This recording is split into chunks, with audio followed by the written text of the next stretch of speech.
Yeah, easy there. Hey, do you want another drink? I think you're cut off. You ready? Born ready. Born ready. Born ready. 3, 2, 1, and action.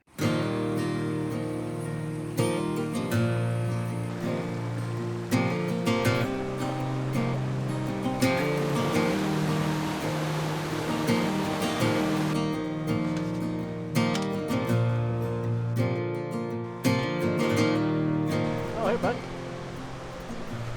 It's lunch. I was like, what did you guys do? Were you the one making all that noise? Was it listed?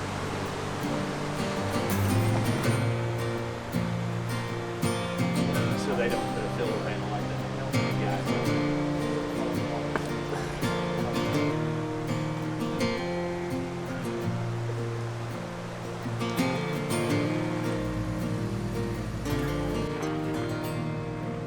Hey guys, Bond here from Rebel Off-Road, and we're here on day 3 of the Great Divide 2020 trip for us, where we're heading up to the Canadian border. Apparently we're not allowed to go into Canada because of COVID, so we won't be going there. We will walk up to the border and wave at the other side. But yes, today was day 3. We started out earlier on. We were on Imogene Pass last night, and we camped on Imogene Pass. We camped probably about 30 minutes, maybe 40 minutes away from Ouray, Colorado, and made our way down into Ouray. Had a gorgeous breakfast this morning. We're using Scottle, doing all sorts of good cooking, and made our way down to Ouray, Colorado. Spectacular little town, and we went to the brewery there. You know, it's important for us to go and test and make sure that it's good enough for the Rebels. Actually, quite frankly, it is. It was spectacular. So we had a beverage of choice there, and we're headed back down to Silverton, Colorado. Great little town as well, and passed through Silverton. We refueled over there, and then we decided we're going to head up to Stony Pass. I need me a good in-between lens.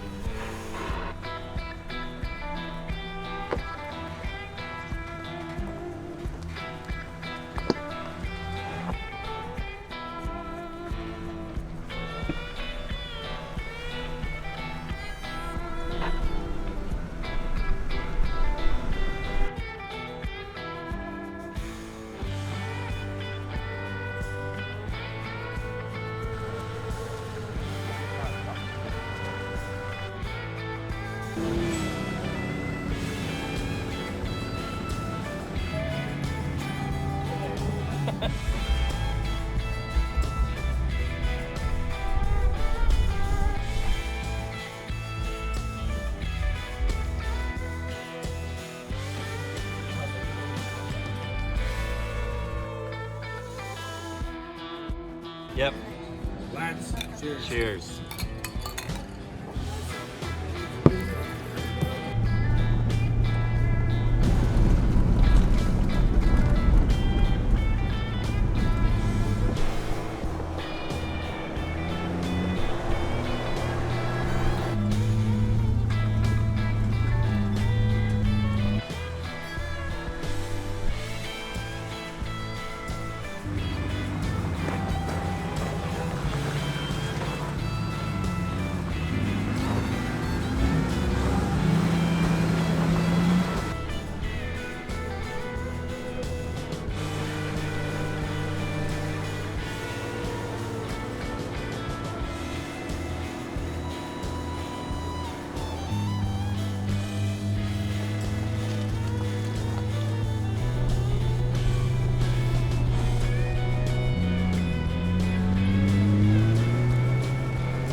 I think we just got a little over 12,000 feet today in Stony Pass, and made our way down through Stony Pass, which was spectacular, especially because it was raining, and it was raining pretty hard.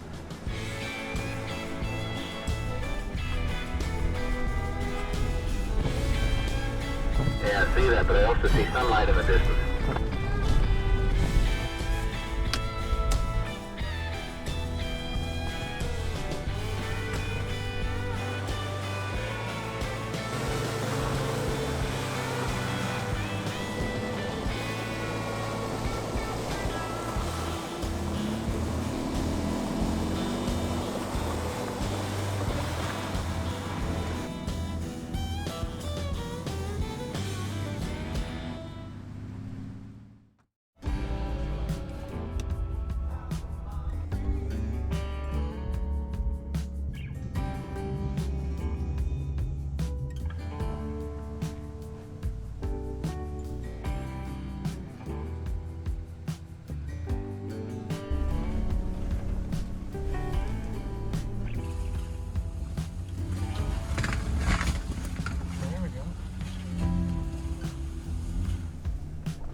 We did make it the whole way down to where we are now, which is some valley on Stony Pass, on the opposite side, way down at the bottom, and it is absolutely spectacular. I mean, look at the backdrop behind me.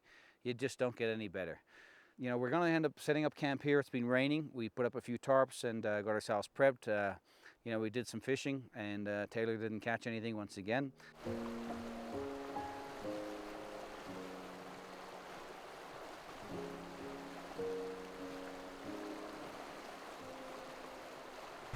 Okay, your eyes are very red. I'm great. I'm gonna yawn or something. So far, he's yet to catch a fish, ever. Did I say that out loud? Oh, never mind. Yes, it's been a little bit chilly out here, which is why we're bundled up. But today was about in the 70s. It was kind of nice until the rain came in. Maybe we'll do some walk-arounds of vehicles and talk about how these vehicles are set up, why we set them up those ways. They're all set up a little bit differently so that we can showcase a few different items that we have, but also so people can get an understanding of how to set up a vehicle. Not all of them are set up the same way. So you can get an idea of how to set up your own vehicle for your own trips. Hey guys, Bond here from Rebel Off-Road, and I'm joined by Ray, who's been with us here on the trip. Ray is from Exploration Outfitters, and they've been joining us right from the get-go. Ray, tell us how you've set your vehicle up for this trip. All right, so I'm just going to start right here in the back. I've got a bed slide that allows me to move all my cargo in and out. I've used the alu boxes, for all my storage. They're nice, lightweight, watertight, do the real good job for those. And then, of course, ARB refrigerator. You can't go wrong with them or the Dometics that most of you guys have. But yeah, it's just real handy to have all my gear on it. But the most important thing that I think of is over the Rebel Explorer rack. You've got to have a rack system for an overland truck, right? I've set it up with all the basics, Max Tracks, HiLiTES, Rotopax, all the good stuff that everybody uses. I went with the shorter rack because I want my tent to be down lower and not catch as much wind and everything. As far as on top, I've got a 23-0 Breezeway 56-inch tent. Fits on there really easy, super nice to get everything easy, quick setup. Going around the rest of the truck, I've got, starts off, I do have the Rebel Recon suspension system with the King coilovers and everything. I've set the truck up with Rock Slide Engineering power steps, power sliders, however you want to look at them. Love them. Allow me to demonstrate. There you go. Easy way to get in and out of them. These trucks, when you get them up so tall, you gotta have it. As I mentioned, I do have the Rebel Recon kit. Super nice system. Love every minute of it. I've got the Adams drive shaft in the front. Yeah, so tell us about this Oklahoma piece we see up here. I would say that is a great fire starter for when you're out in the woods, otherwise known as cow manure. Well, fair enough. So we won't even ask how it got there. I have no clue how it got there. Well, tell us about the front end. To round it out, I've got the Rebel front bumper and with the mid hoop and a Warren VR12S winch. So it's pretty much it. Well, one of the things I love about the bumpers, of course, you can actually fit a 12,000 pound winch in there, 10,000, 12,000 pound winch in there. And that's one of the things when we were designing the bumpers. We wanted to be able to make sure that you could actually put a big winch in there because these vehicles do weigh a lot, especially once, I mean, we've seen this today and actually past couple of days that we've been traveling. We're heavily laden. I mean, we're going to be gone for 14 days. We've got a lot of food, a lot of equipment with us. We've got a lot of people with us. I got my kids with me. So we're traveling very heavy, and it's very important to be able to get a vehicle out of a sticky situation. Hence, we got a very strong bumper up here. When you pull on this bumper, you're pulling directly from the frame. I also see underneath here, what we haven't gone with is a skid underneath. That gives it a little bit more ground clearance underneath. It gives you the different options. And of course, you're going with the mid-size hoop over here. But yeah, that being able to fit a 12,000 pound winch is super spectacular. I mean, you got to be able to pull the weight of this thing, right, plus all the weight you got in the back, plus, you know, everybody that's going to be in the vehicle. And that's at our shop, we constantly have people thinking a 12S, a 10, sorry, 10,000 for the Jeeps, right? But they're not thinking how much heavier we've gotten these trucks. There's a lot of weight to them. One thing I did forget to mention is I've added the Currie anti-rock sway bar because of this being a Rubicon without the skid plate. That factory Rubicon system stuck out really bad, and I really wasn't a huge fan of it due to some prior experience with my JK as my, also. As Bond mentioned, we are a full outfitter for overland vehicles. We do, you know, turnkey rigs, whatever a person wants for overland at Exploration Outfitters. We can do, I mean, overland is our main business, but we do rock crawler, you name it, whatever. But now the Patriot Campers is really taking off. That's our main thing we're into these days. It is Australia's premier camping trailer, won camping trailer of the year numerous times in a row. You have to check them out sometime. Well, I do have a question for you. Yep. If we come around this side, I see, like, is this another Oklahoma piece we see over here?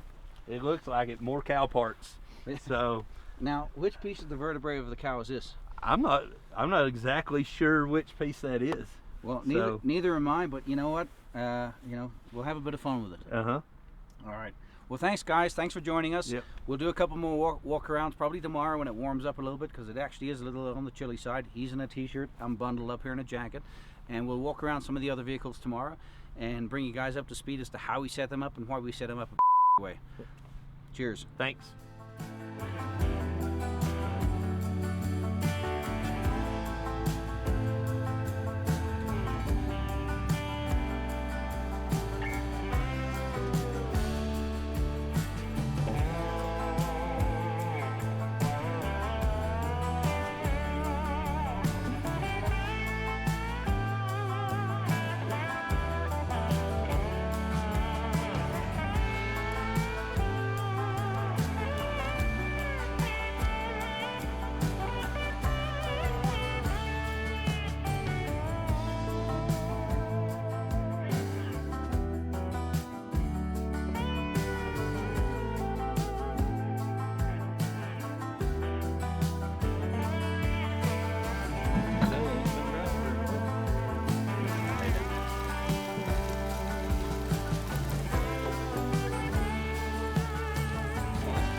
That's a good idea. I like that. They all chopped up. Bob's burning the chicken. Dude, I asked you to look after the chicken. No, you asked me to look at the chicken, Yeah. which I Any did. chicken's done. Well, you guys are cutting it up by now. What? Did you go back here? Yeah. No, that's good.